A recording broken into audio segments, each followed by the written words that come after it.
Hello my dear guys, আসসালামু আলাইকুম। Usman Sahal medical services YouTube চ্যানেলের পক্ষ থেকে আপনাদেরকে স্বাগতম। আশা করি আল্লাহর রহমতে আপনারা সবাই ভালো আছেন।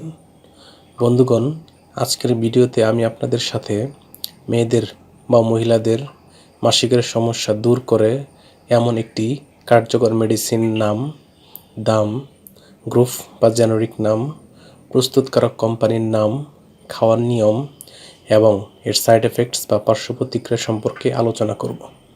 তবে ভিডিওটি শুরু করার আগে আপনাদের প্রতি রিকোয়েস্ট, আপনি যদি আমার চ্যানেলে নতুন হয়ে থাকেন তাহলে অবশ্যই চ্যানেলটি সাবস্ক্রাইব করে লাইক, কমেন্টস এবং শেয়ার করবেন। বন্ধুগণ, মেয়েদের বা মহিলাদের মাসিকের সময় বিভিন্ন ধরনের সমস্যা হয়ে থাকে।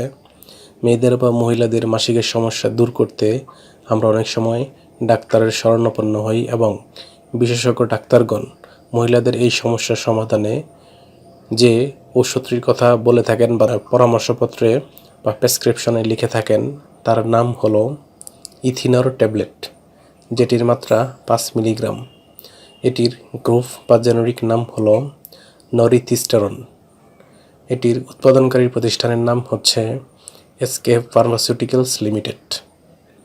ইথিনর ট্যাবলেট, যেটির মাত্রা 5 মিলিগ্রাম, সেটির প্রতি পিস ট্যাবলেটের দাম মাত্র 6 টাকা।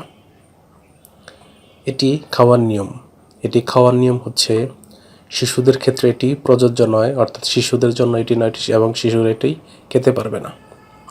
অপরপক্ষে মেয়েদের বা মহিলাদের ক্ষেত্রে প্রতিদিন একটি করে ট্যাবলেট দিনে 3 বার অথবা রেজিস্টার্ড চিকিৎসকের পরামর্শ অনুযায়ী ট্যাবলেট সেবন করতে হবে, অর্থাৎ চিকিৎসকের পরামর্শ ব্যতীত খাওয়া যাবে না।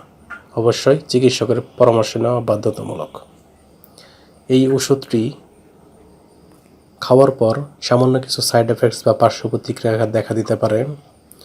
এটি সেবনের পর প্রথম মাসে পার্শ্ব প্রতিক্রিয়া স্বাভাবিক এবং চিকিৎসার সাথে সাথে এটি হ্রাস পায় বা পার্শ্ব প্রতিক্রিয়া হ্রাস পায়।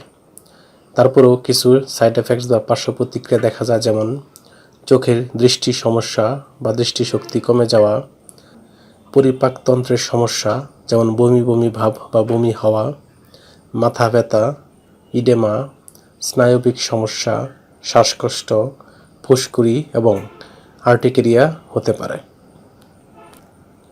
গর্ভ অবস্থায় এই ওষুধটি সেবন করা যায়, তবে স্তন্যদানকালীন সময়ে এটি ব্যবহার বা সেবন করা উচিত নয়। এই ওষুধটি আলো ও তাপ থেকে দূরে 30 ডিগ্রি সেন্টিগ্রেড তাপমাত্রা নিচে এবং শিশুদের হাতের নাগালের বাইরে রাখতে হবে এবং এই ওষুধটি সেবনের পূর্বে অবশ্যই ডাক্তারের পরামর্শ নেওয়ার পাশাপাশি ওষুধের ক্রয়ের পূর্বে অবশ্যই ওষুধের উৎপাদন তারিখ এবং মেয়াদ উত্তীর্ণ তারিখ দেখে নিতে হবে। ধন্যবাদ।